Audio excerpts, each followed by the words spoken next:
Awesome. And we are live, and I will give it a bit as the attendees filter in.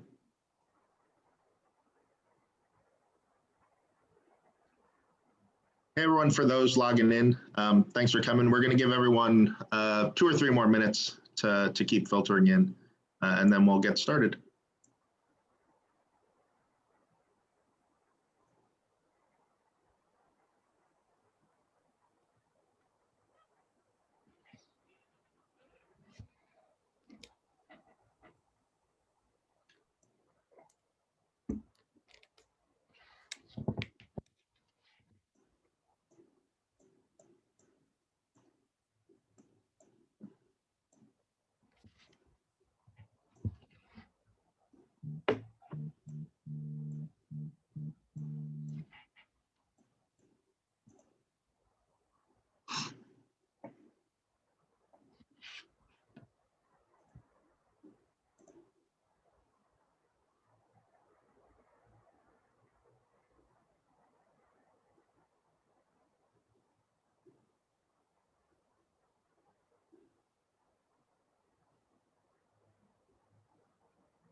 We've been trying different models out as to where to put the Zoom link, and the department was kind enough to create a website for us. I just got an email asking for the Zoom link as well, so I just sent out another email to folks, kind of giving them the direct access to the link.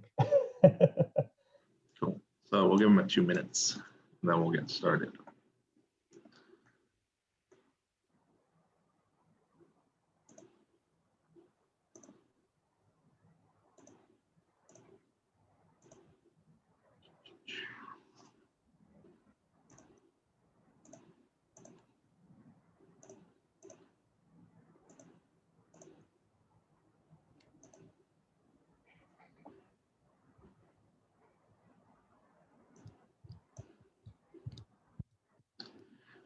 All right, everyone, I think we'll get started. Welcome back to 2021 and the ECE Colloquium series, our second edition of this. And today, it's really happy we have Professor Frank Vahid from UC, University of California, Riverside. He's a professor of computer science and engineering. And I think the topic he's going to talk to us about today is really kind of on point for we're all doing virtual learning and other sort of new education techniques in comp sci and STEM. So he's been a professor at UC Riverside since 1994. He's the co-founder and chief learning officer of zyBooks, which focuses on improving college level computer science, computer engineering, STEM education. And he previously worked in embedded systems. So he's the author of multiple textbooks and zyBook topics on C++, C, Java, data structures. So hopefully all the comp sci and computer engineering contingent are here, gonna see new paradigms in education, how to deliver that to our students, but also those not in the comp sci or computer engineering side may pick up some new techniques and some new ideas. So without further ado, and before we get started, as a reminder to everyone, there's a Q&A option on Zoom. So if you want during the chats, during the lecture, please just click on that and you can type in your questions. And Professor Vahid said he'd be happy to answer throughout, so we'll check in on those, and then at the end you can type in some questions as well. So thank you for joining us, Professor Vahid, and the floor is yours. Awesome. Thanks, Michael. Hi, everybody. Thanks, Spira. Good to be with you. As Michael said, please feel free to use that Q&A throughout. That makes it a little more fun. I'm just going to basically tell you a story today. It's a personal story. I started off in 1994 as a professor at UC Riverside, where I'm still at, doing embedded systems research. I still do that, but I was also the CS undergraduate advisor for many years. And during that time, I started doing some analysis and discovered that we were losing half of our majors in the freshman year. So by the sophomore year, we were down to only 65%, 63%. In 2008, we were down to only 54%. In other words, we lost almost half our majors in the first year. And I started to research why this was happening. And it turned out one of the causes was harsh grades that the students, perceived harsh grades that the students were receiving in the first year. And it wasn't actually a problem just at our school. I discovered this was a problem all across the country. In fact, it turned out that if you look on the right here, there was a research study done by somebody else across 67 schools that showed that they were failing, CS1 classes were failing about 1/3 of their students every year. So, and that's across a large number of institutions. Here's a typical grade distribution, and it's what's called this inverted bell curve. I looked at my grades from the last time I had taught CS1, which was a few years back, but from then, but it turned out I had the same grade distribution. Lots of A's and lots of fails, and some in the between.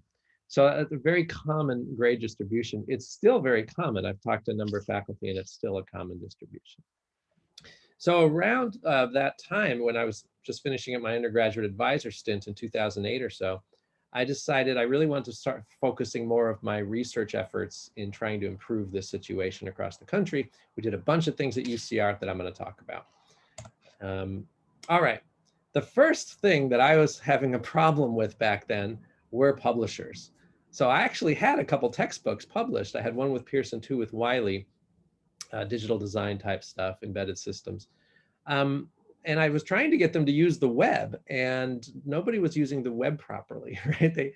They were taking their books and putting them on the web, but the web had so much more potential. To me, taking books and putting them on the web would be like when TVs came out, taking radio shows and just putting them on TV, right?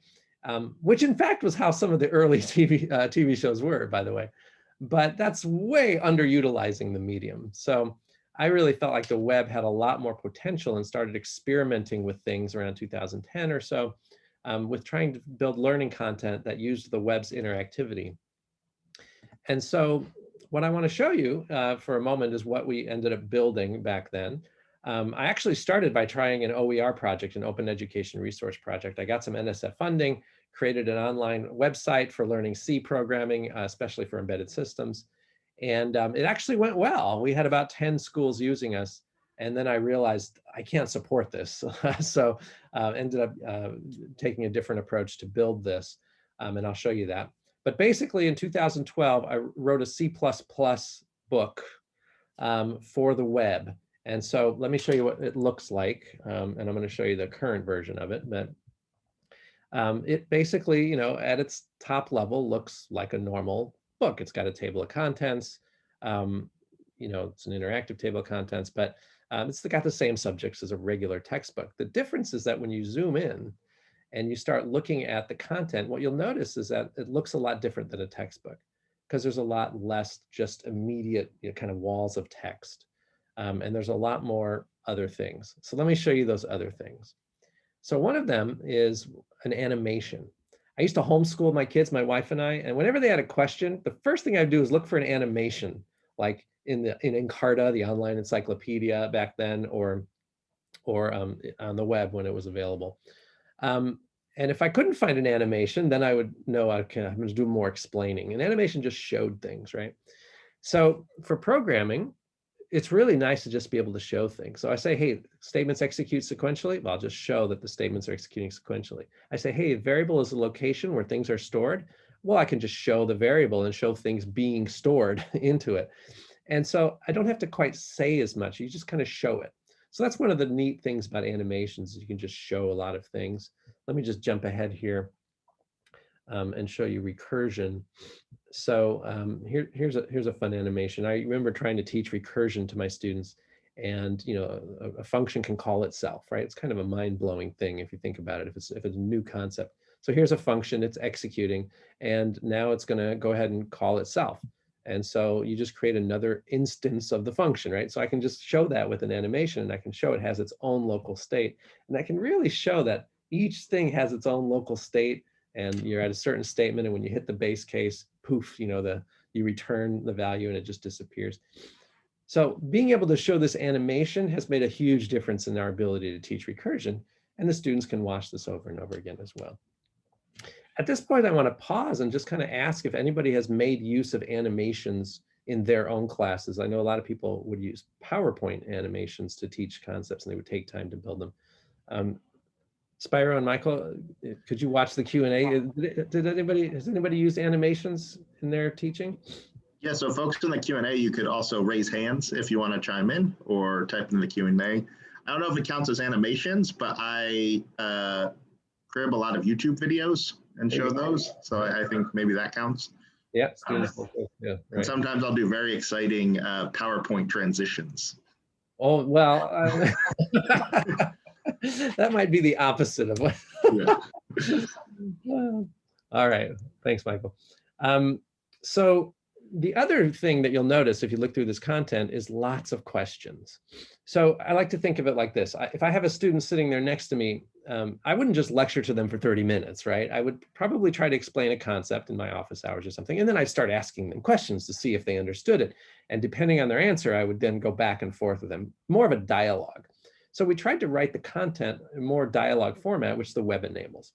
So for example, right away, as soon as we show them something, we start asking them questions about what they just saw. So, do you know what surrounds these symbols, right? And so if they get it right, then we explain it to them. So we go a little further now and we talk about what are these curly braces, which we didn't talk about up here, we just said it. So what we do is we take the text that we normally would have put in a big paragraph, right? And instead we break it up into this back and forth. And we say, okay, now let's explain what these braces are. What do they do, right? And we put common mistakes there. It's not parentheses. And we keep going, right? We talk about variables. Okay, what do they do? Do they input? No. Do they output? No. Do they hold something? Yes. And then we explain more about what a variable does. So a lot of people look at our stuff and say, there's not much content there, but there is a lot. It's all just buried in these questions that the students will see once they start interacting with it. Well, another thing we try to do with these questions, there was a UCLA professor, I attended a conference about 10 years ago on education. And she said to me, Hank, if there's one thing you need to know about education research in the last 20 years, it's this. You can't just teach the right things. You have to teach the wrong things, explain why they're wrong, and destroy those wrong things, because students come in with misconceptions. All knowledge attaches, she used this, she said, everybody has existing knowledge. All new knowledge attaches to that existing knowledge. If the existing knowledge is wrong, okay, then the new knowledge is trying to attach to a wrong concept. In programming, one of the most obvious features of this is the variables, right? We start talking about variables and they're all thinking algebraic variables. And a variable is nothing like an algebraic variable. It's just a name for a box, right, that you store stuff in. So they keep trying to attach the code we're showing them with a variable to this pre-existing understanding of what a variable is. And then they see x equals x plus 1, and it doesn't make sense anymore, right? We have to come out and say, no, I'm calling this a variable, but it is not a variable. It's completely different than a variable. You have to really be explicit about it so they get that misconception out of their head, build up the new knowledge. So we use the questions for that very extensively. We take common misconceptions as well as common mistakes and explain why that's wrong. So one thing you see students doing early on is putting quotes around variables when they're doing input and output. In C++, at least they do that. And we explain why that's not wrong and what it means to put quotes around a name. Another common mistake is just pointing these things in the wrong direction in C++, and that gives you a nasty compiler error. And we explain that it will give you a nasty compiler error, try to prevent that mistake. And then when they get it right, we still explain. Okay, so that's questions. There's multiple choice, there's short answer. If you get short answer wrong, you get a hint, try to get you toward the answer. If you get really close, it may even give you a better hint. So I'll do this without a semicolon. It'll actually show me, oh, you're almost there, semicolon missing, and so on. All right. So if you look through the content, it all looks like this. So are there any questions or comments at this point about this, the use of the web to build interactive learning content? I don't think we've got any questions yet. Okay.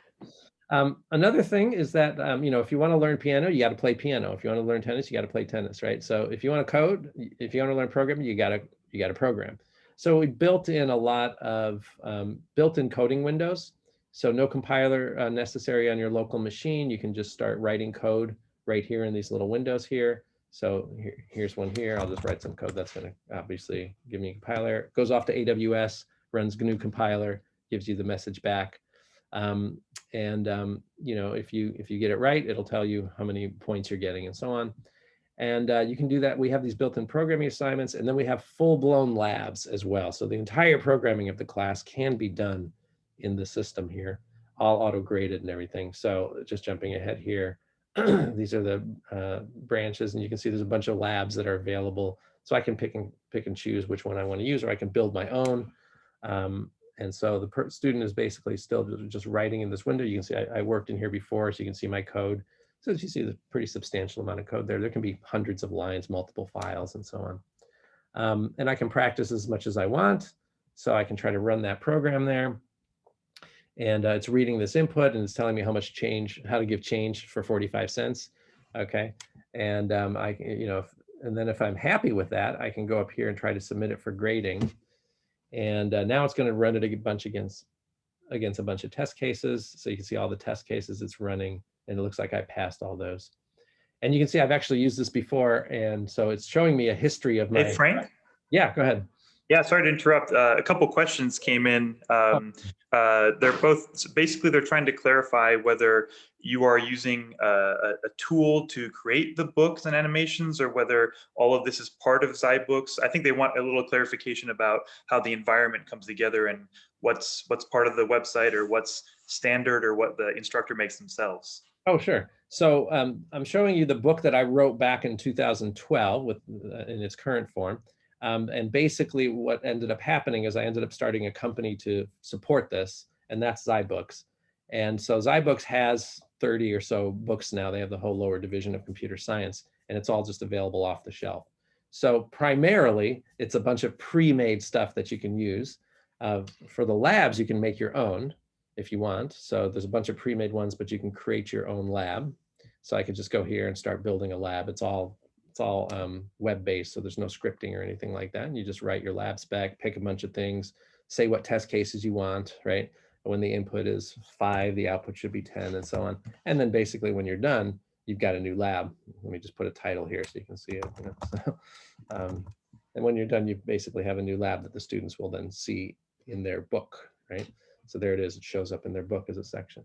So it actually literally only takes me 10 or 20 minutes to make a really simple new lab. So for quizzes and stuff, I'll do that. You can also write your own sections. So you can append them to the existing book.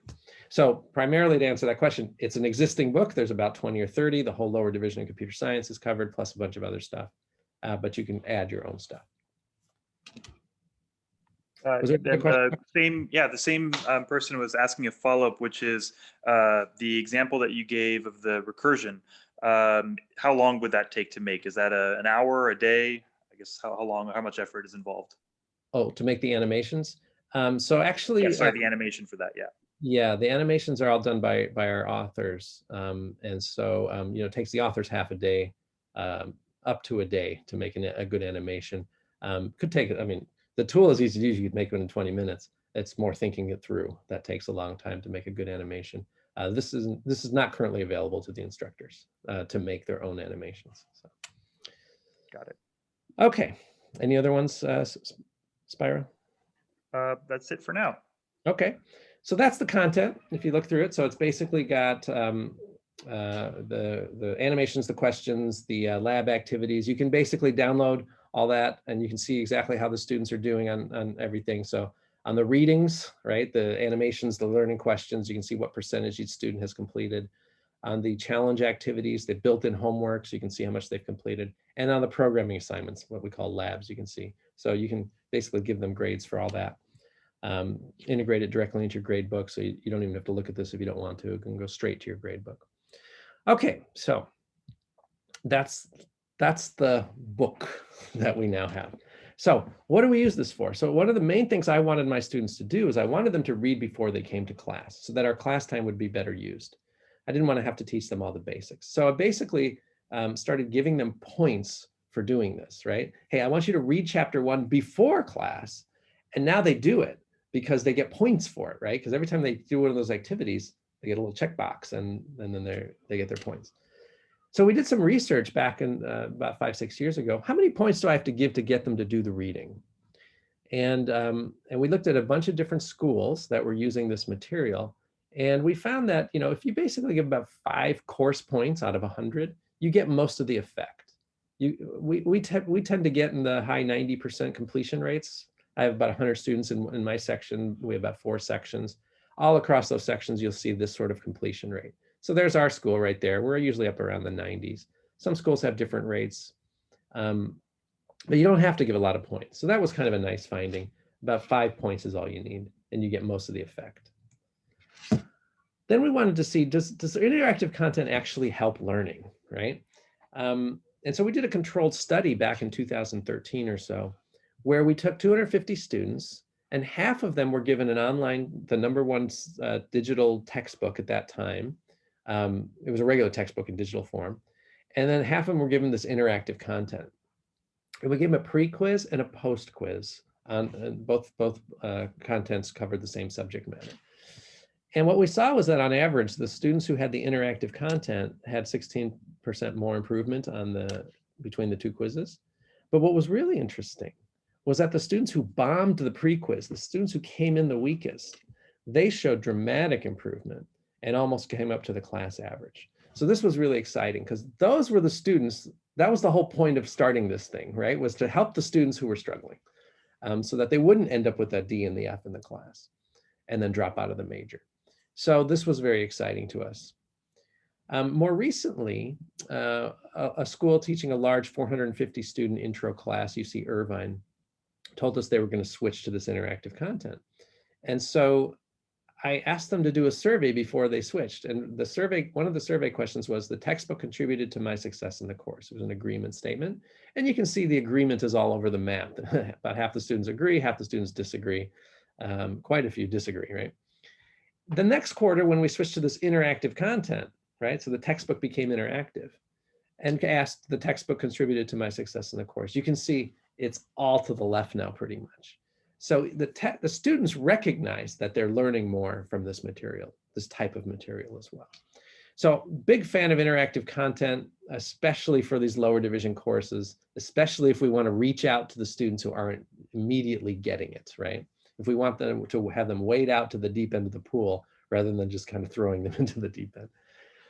We also wanted to see, well, this impacting grades. And so at a point in 2014 or so, we found out of about 100 courses or so that were using this interactive content, we found about 4 courses where they were very mature courses, large courses at big institutions, Michigan, Arizona, Davis, these big intro courses, where they had very experienced teacher who had been teaching it for years, where they basically hadn't changed the course at all for years, the same assignments, same exams, pretty much. And the one change they made was they switched from a textbook to interactive content, to this interactive content. And then we asked them, okay, did you see any difference in the grades? And it turned out on average, there was a 0.3 improvement in grade point on a 4-point scale. That's across 2,000 students. So, and all the instructors attributed it to the same feature, which is that the students were now showing up prepared to class. And so that was the big lesson that we learned, that if you can get students to read before class, makes a big difference. We're also finding that it's saving us a lot of grading time. So our teaching assistants used to spend half their time grading, more than half their time, that's the red. Now our teaching assistants spend almost no time grading at my school. Almost all their time is spent answering questions, preparing materials, analyzing the student code to give good feedback, style, and things like that. So, and by the way, we can get away with fewer TAs as well because they can serve more students now because everything's auto-graded, like that program auto-grader, everything's auto-graded now. We actually just surveyed students surveyed instructors just about 4 or 5 months ago. And we asked them, what were you using before using the auto grader that's built into that material? And they said, well, we were manually grading. So we said, okay, how much time have you saved? This was about, we have about 2,000 instructors now using this thing. So the survey respondents basically showed that they're saving 3 to 4 hours, on average 9 hours. Some people said they were saving 20 hours a week. So a pretty substantial change in the role of the teacher because so much is being auto-graded now. Any questions at this point, Michael or Spyro? Yeah, so there's a one question coming in. With respect to fewer TAs, do you find that the students spend more time with the TAs? So what we used to have, we would have a line outside our office hours. In our scheduled lab times, we used the whiteboard. Students would write their names. If they had a question, there was always a list of 4, 5, 6 names. The lines have gone away. There's no more names on the whiteboard. So they still interact with their teaching assistants, but they just have fewer questions. So we're able to get away with fewer teaching assistants. They still answer questions, but there's not a line. We're able to serve everybody's questions much more efficiently now. This data I thought was interesting to folks. A lot of people aren't aware. I don't know if you guys use auto grading there or not. Maybe Michael or Spyro, you know. But a lot of people don't realize how much auto grading is actually kind of taking over in intro CS classes. This is one auto grader, the one that I happen to have data on. Okay, so because it's at the company. But when we came out with it in 2016, that first year we had almost 300 schools using it, or 300 courses using it. And just last year we had over 2,000 courses. Almost all those switched from manual grading. 2,000 courses around the country, about 130,000 students. So, all right. With everything taken care of, automated, the homework, the programming assignments, the students are actually reading now too. What's left for the instructor? The students already know the basics and their stuff's being auto-graded. So are we done? No. So it used to be the instructor was mostly responsible for taking care of the basic concepts of the course, teaching those concepts and doing the grading for it. And they only had a little bit of time to answer questions, motivate, mentor. Now, it basically elevates the role of the instructor. So that's the big difference now. We can spend a lot more time answering questions, letting students work together in groups, doing live coding in class. All I do now is live coding in class. All the other instructors that teach CS1 at UC Riverside, that's basically what we do. We show up and we just open up a coding window and just write code. Okay, you know what a for loop is. Let's do some examples that use for loops. We'll do some simple ones. We'll do some relevant ones. Let's write something that computes your grade for the class, right? Or a miniature golf scorecard or something like that, right? Well, we're always writing applications. So, and then there's a lot of research that shows, by the way, that humans learn from examples. Jonathan Sweller, the person responsible for cognitive load theory, if you've heard that concept, he really emphasizes that humans learn through examples. You should be doing as many examples as you can in front of your students so that they will learn. That's how kids learn, right? That's how parents teach their kids. Hey, Frank. Yeah. Another question came in, I think an interesting one. Goes, I was under the interpretation that a lot of professors treat intro CS courses as weed out classes to kick out a lot of students to not overburden the program. And they write, I know that UNC Chapel Hill especially is pulling back on its computer science courses because too many students want to major in CS. So what do you think about that? And should a different filtering mechanism be used instead? Yeah, I don't believe in that approach. I don't think that's right. If we admit the student, then we should do everything we can to make them successful. If you do need a filter, I think you need a different kind of filter. So I don't think that's the sink or swim, right? Let's just see who can swim rather than I'm going to try to teach them the best I can. Yeah, so. And a lot of schools are shifting their mentality in that regard as well, especially because that sort of filtering process seems to impact the kids that we cheer for the most, right? The first generation student, the low income student, the underrepresented minorities who don't necessarily have as much of a safety net to be able to stand up to that sort of treatment in an intro course. So we can instead create a culture of nurturing, and it's worked out really well for us. So, okay. So what do? We do lots of examples and look at other students' code. And by the way, one of the most important things in an intro CS course is to create a culture of mistakes. This is what I've learned over the years. Students are afraid of making mistakes. They don't know how to interpret the fact that they're making mistakes. Maybe I shouldn't be in this major. My code I can't get it to compile. Maybe I shouldn't be in this major, right? To us, that's absurd, right? Of course you're going to make syntax errors, but they don't know that. Right? So this is the first time they've done this, right? For a lot of them. So to really make a lot of mistakes in front of them, some on purpose, lots on accident. And then I bring up their code and I'm constantly pointing out the mistakes and thanking them for making those mistakes. So that everyone just feels like mistakes are a normal part of this process. if you're familiar with the growth mindset, it really fits into that growth mindset versus fixed mindset theory. Here's what I think is one of the most important research publications in computer science education in the last 10 years. It's not from me, it's from Leo Porter, Cynthia Bailey Lee, and Beth Simon at UC San Diego. What they did was they looked at courses that switched from lecture style instruction, what they called standard instruction, to peer instruction, where they spent a lot more class time having the students work on problems together. And what you see is dramatic drops in fail rates when classes switch to peer instruction.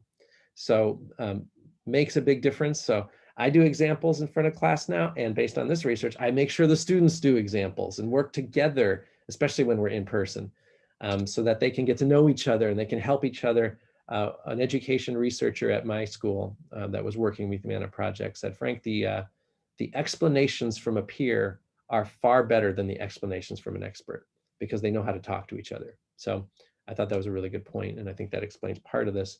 Is that it's just harder to be lost. Plus, when you teach other students, you're learning yourself. So as a student, working with others, explaining things, they're learning as well.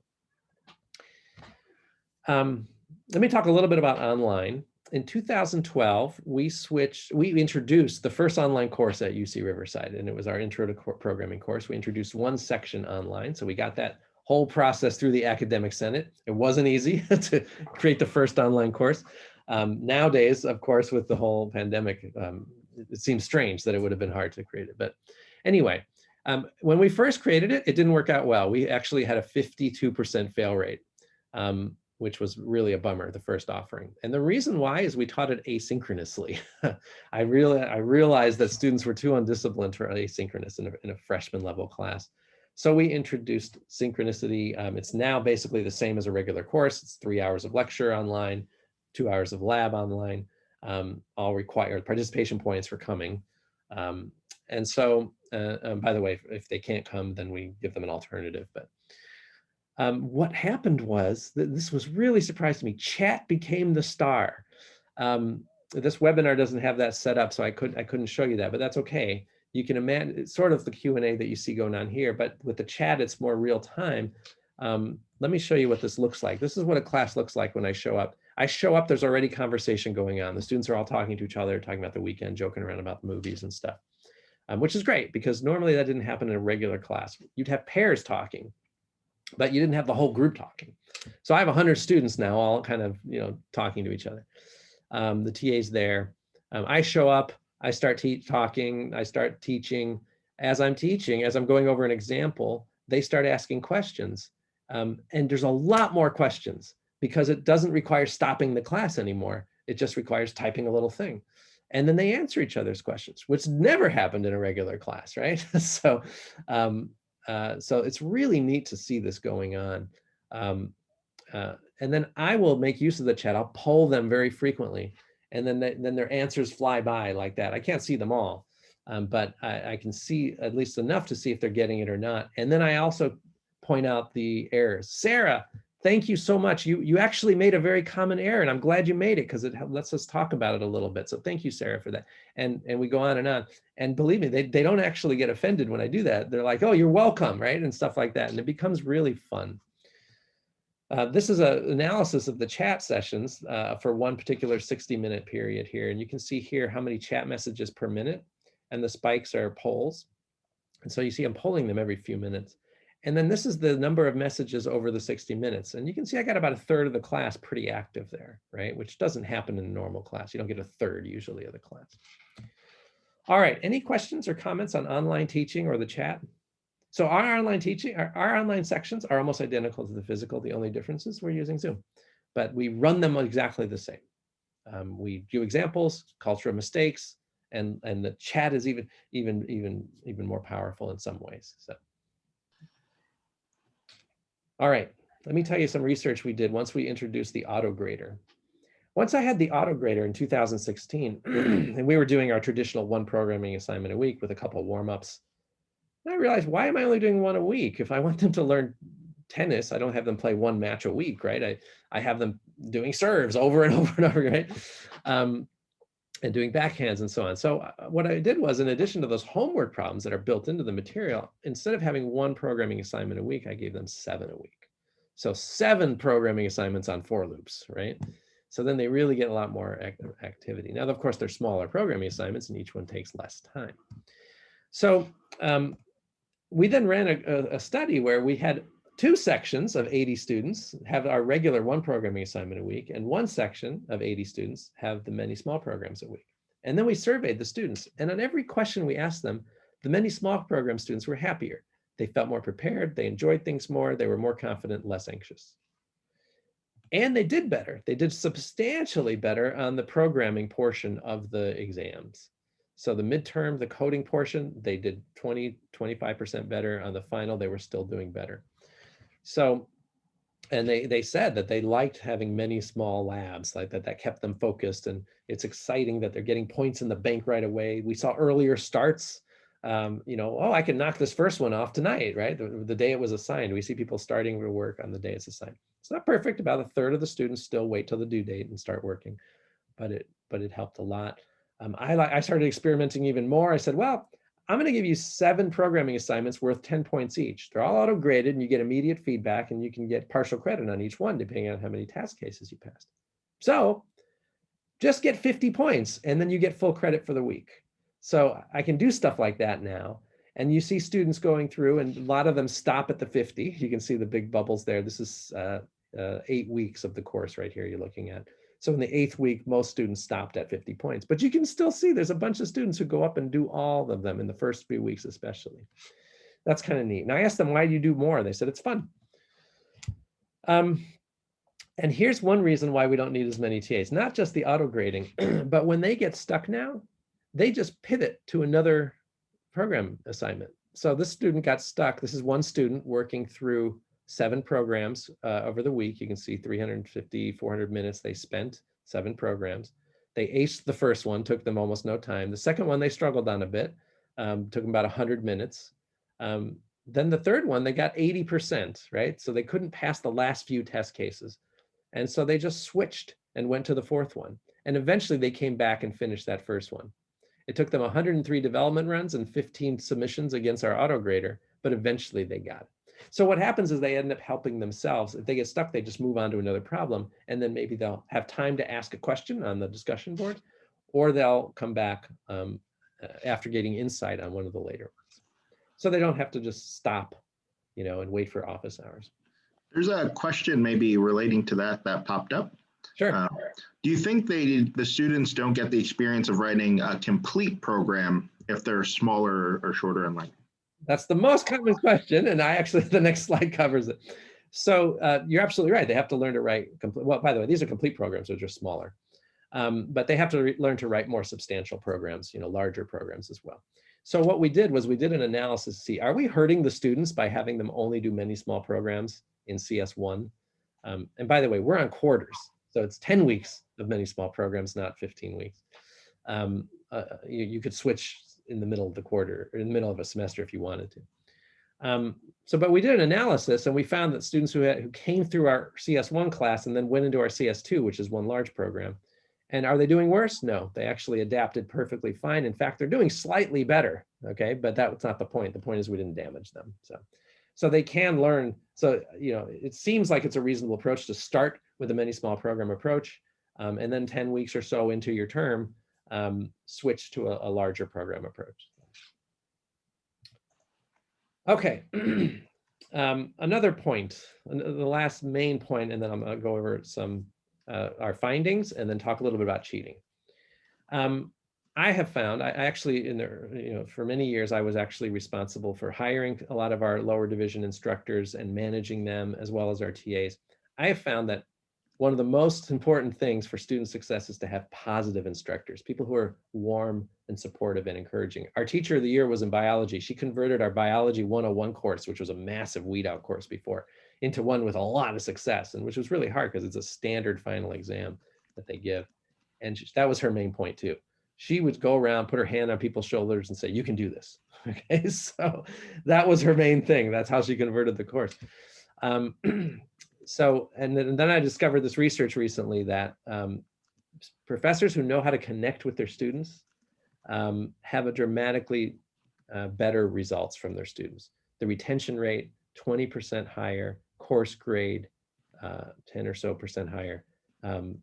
Pretty amazing to see what it, and this is other research, not computer science, but it's consistent with everything I've learned in my own career. So, all right, just some data on the help forum. We used to use Piazza. We still are using it, but we get a few hundred posts each term. When I discovered they were all using GroupMe and Discord, I created my own Discord. I don't talk on it. I just let them talk. 3,000 messages, 2,000 messages. They love this thing. So I've really have discovered it's really important to give them opportunities to communicate with each other. And I'd like to be able to see it. So that's why I set my own up now. So at least I can see what they're doing. Sometimes they forget I can see, and it's kind of funny to see what they're up to. But okay, so what are the net results here?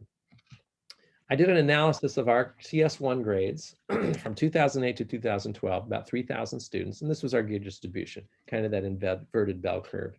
Not quite as bad, but still a high DFW rate. This is what it looks like now. This is across 5,000 students since we switched to this interactive content and auto grading and so on. You can see it's dramatically improved. They're doing fine in the next courses. So we're really, really happy with this. Professors spend much less time teaching now. There's 3 hours of lecture time. It only takes an hour of lecture prep total because you're just doing examples now, and we want to make mistakes, so I don't over prepare the examples either. Office hour has gone way down, and miscellaneous has gone down. We get far fewer requests for extensions and things like that. The evaluations have gone up. So this is what our course evaluations used to look like. We were in the 50th percentile of all courses on campus, which isn't bad actually for a CS1 course.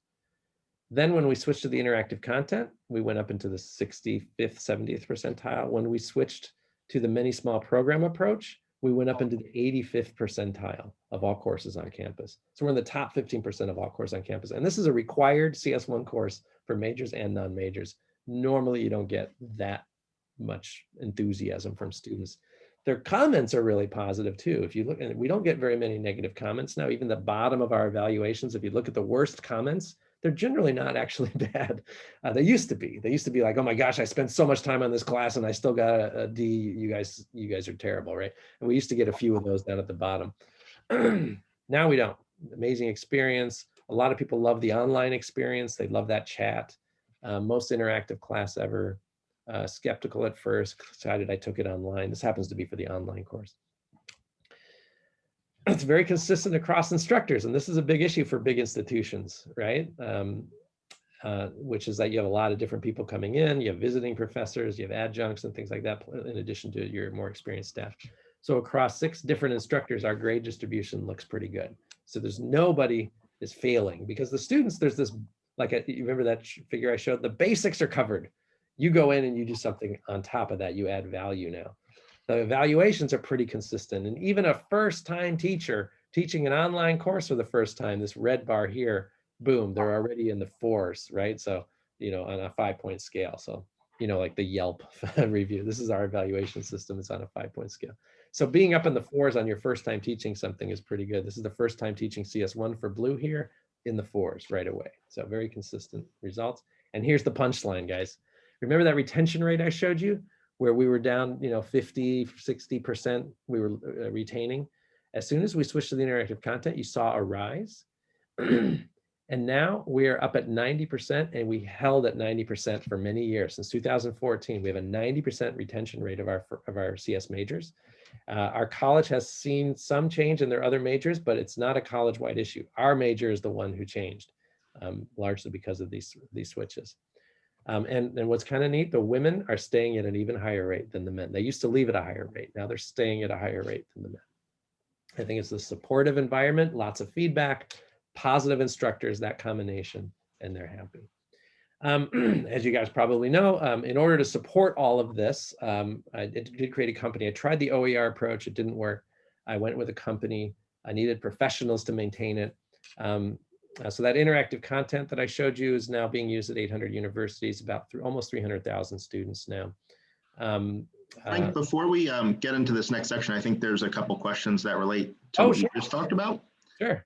So the first one is, I may have missed it, but how did these evaluations correlate with the pass rate? I assume this is similar to retention, and did that curve change? And I would just add to that, I'm also curious, what's the correlation between retention and actual passing? So because more people passed, did they stay around more, or did they stay around more regardless of whether grades went up? I don't have any of those. I haven't specifically at those types of causal relations. We basically said we're going to create a more supportive environment, and we're seeing improved evaluations, improved grades, and improved retention. But I don't know specifically if improved grades may be the cause of the improved. I don't know exactly. Yeah. Gotcha. And then one other one's more of a technical question. Do you prefer Discord over Slack, and why? Actually, Discord, I used it because that's what they were all using. They were creating their own Discords. And so my TA said, hey, Frank, they're all on this Discord thing we can't see. Why don't we create one? So that's what we created, whereas they don't have Slack accounts. I don't actually know the answer. There's a lot of drawbacks to Discord as well. Namely that there's no, they're completely anonymous. So they sometimes say inappropriate things. They even have inappropriate account names, right? So I don't care for that. So I'm not sure yet, but I do know that they want some sort of asynchronous communication. We've been experimenting with something called Campus Wire. I haven't used it yet, but my colleagues have, and they like it. So I might try that out next time I teach. Gotcha. That's all the questions for now. All right, so let me talk a little bit about, so let me just finish this up. The company ended up, about 150 employees at some point, a lot of PhDs inside actually just creating content and creating stuff and creating the platform. I got acquired by Wiley last year. And I do want to thank the National Science Foundation. They gave us a couple $1 million to get it going. So always want to express gratitude for things like that. So really appreciate National Science Foundation. I wanted to talk a little bit about cheating towards the end here, because I don't know if you guys are experiencing this, but there's a little bit of cheating going on in computer science programming courses. It made the New York Times news and so on, right? And there's been different stories about University of Illinois and so on, where they catch 10% of the class cheating and fail them and stuff. The cheating has gotten pretty outrageous now, and it's, I gave a quiz using the online program AutoGrader. And it's 20 minutes, and they're not that hard, right? My quizzes are, I'm not trying to kill them or anything. I just want to keep them up to date. Within those 20 minutes, 2 of my 100 students had posted the question to Chegg and had already gotten answers back. So there it is. There's my quiz question. Okay, it's on Chegg, and they'd gotten answers within the 20 minutes and pasted the answers in. So, and I discovered that because I had a few students who pasted the same one, and I ran the similarity checker that's built into the system, and it came up. Since then, I got my own account on that website. So, similarity checking is what most of us use to detect cheating.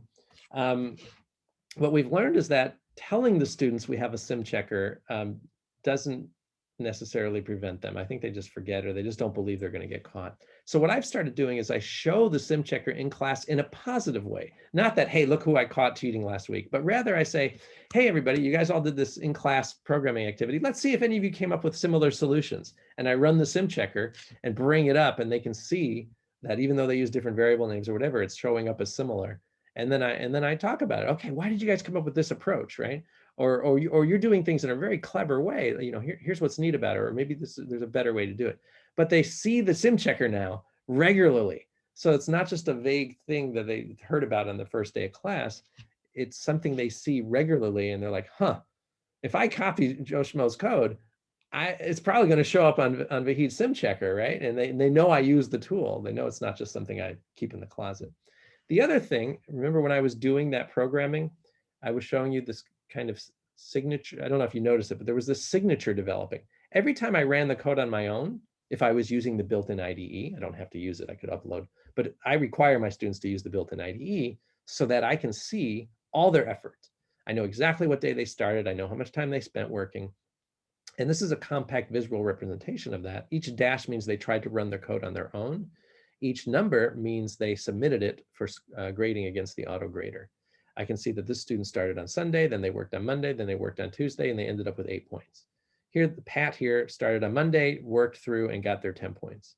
June here started on Tuesday, worked really hard and got stuck at 8 points. That's worth 10. And Lee is up to something.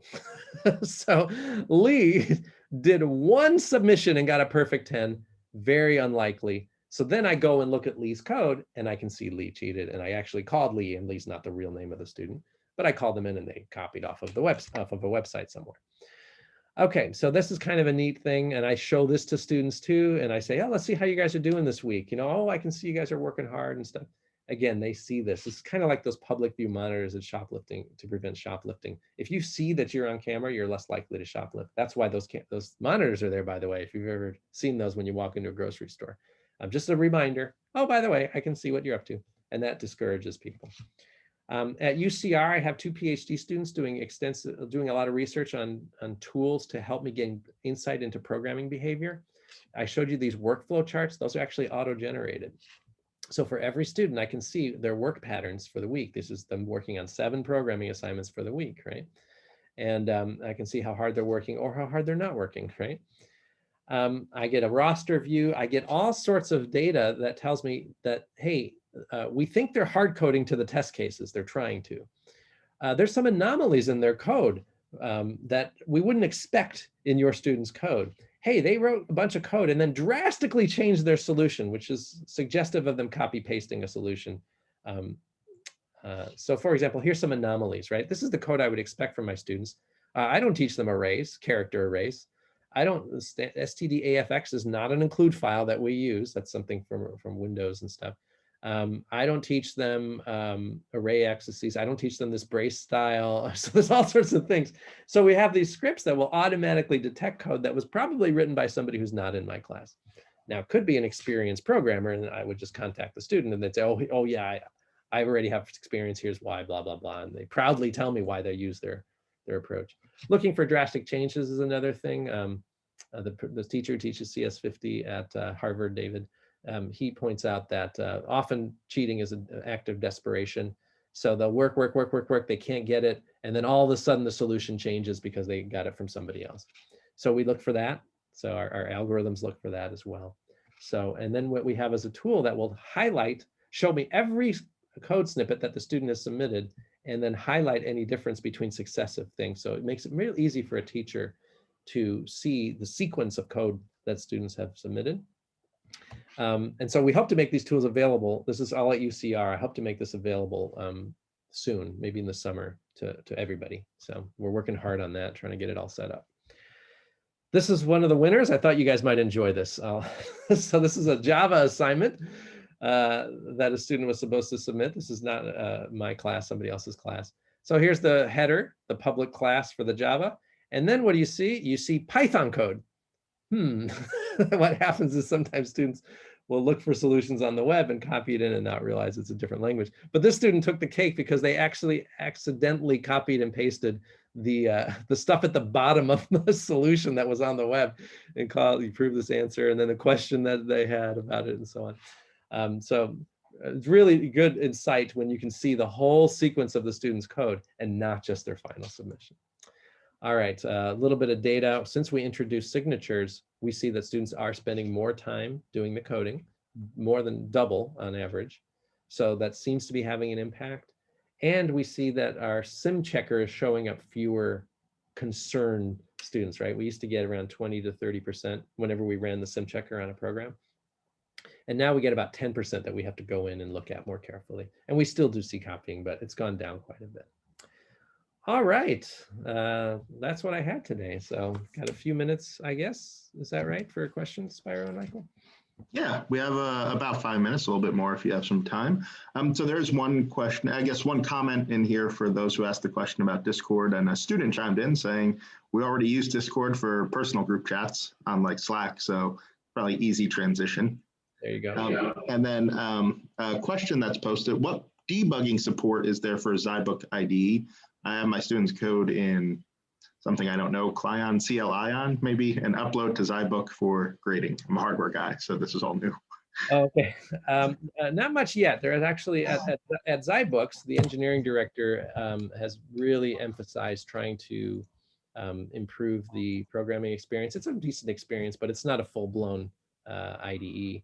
And so he's really trying to, he basically hired people, and so hopefully it'll become more like a, you know, kind of a Cloud9 type cloud experience or something like that. But currently it's a little more basic. So if you do want students to work in an external IDE, a lot of instructors do, what I encourage is to require that they upload frequently.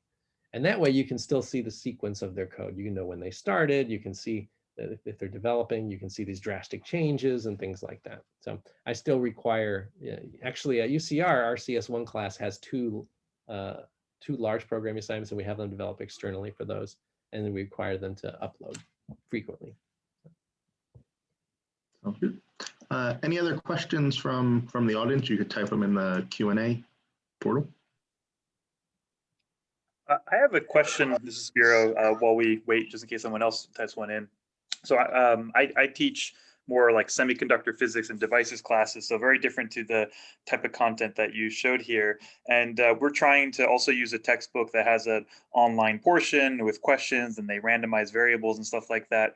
But basically, the way it evaluates the students is by looking at their final answer, the number that they plug in, more or less. So I'm curious, how do you automate the process of evaluating their effort and their methodology, giving them partial credit, and kind of looking beneath the surface of just the final answer, especially outside of your field? How translatable is it?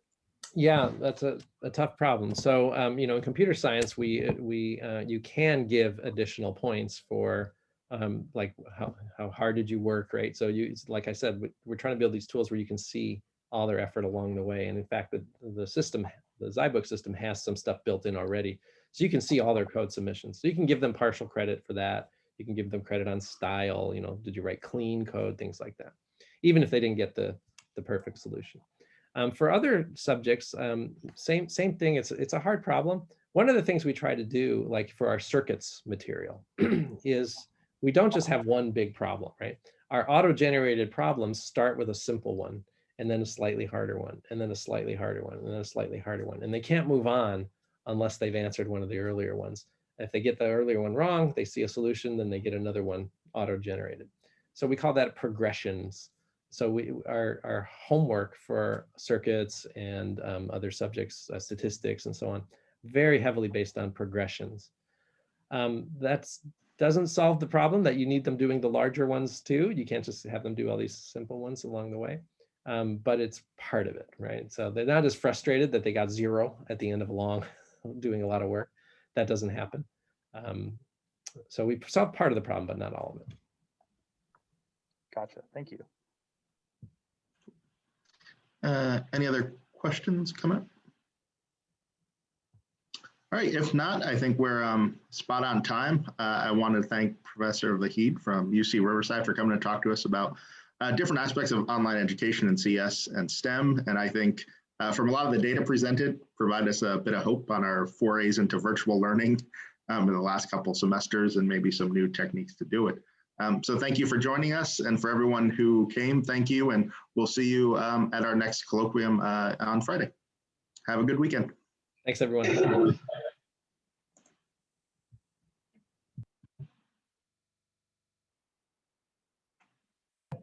Cool. Thanks, Michael. I guess we're good to go. Yeah. All righty. Cool. Have a good one. I'll see you later. See ya.